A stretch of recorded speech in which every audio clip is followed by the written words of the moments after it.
And do you know that you can actually monetize your contents? Hi everyone and welcome back to my channel. So in the real estate business, there are actually many ways to earn income. But today I'd like to introduce you to another way to earn income in real estate. So do you know that you can actually monetize your real estate website and blog? And even if you're not in real estate, today's tutorial can also apply to you. So here we are in my website, iProperty Guru Fund. I'll put the link in the description below. So we're going to learn how to add ads into our website. So subscribe and like this video to stay tuned for more. Okay, let's continue to ads and overview on the left here. So we're going to learn how to put the ads manually in our website by going to by ads unit at the top here. So the ad units we have here are display ads, in-feed ads, in-article ads and multiplex ads. So we see here below some examples of ad units that I've created.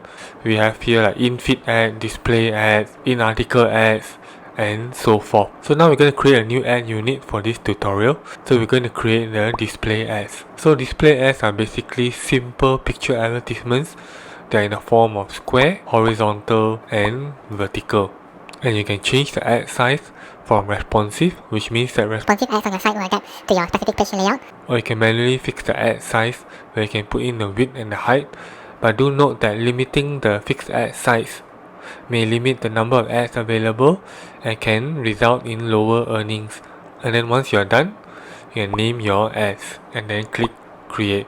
And then next here is in-feed ads. So in-feed ad, you can let Google suggest a style to follow the mobile or desktop style through your URL. So for example, I'll put in a website here, Foodie Fans, and then we'll scan the page. So Google will scan the page to try to match the advertisement with your page style and layout. So you see here Google has given some suggestions.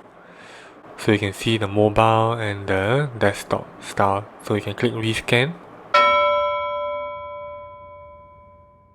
And then you can choose which style in your page to follow. If you don't want Google to suggest a style, you can create the ad style manually here.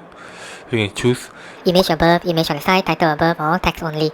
So for example, let's say we have image on the side here. So you can resize here to see how the advertisement will flow with the size on the desktop or the mobile.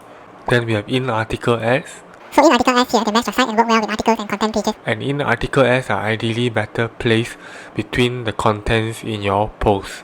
So you can also resize the width to see how your advertisement will look like depending on the pixel size. And then here we have multiplex ads.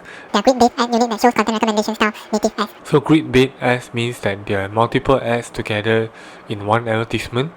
So you have horizontal and then you have vertical example of grid-based advertisement. So you can choose the ad size to be responsive or fixed. Do note that fixed ad size may affect your AdSense revenue and response as well. So don't forget to subscribe and like this video to stay tuned for future videos.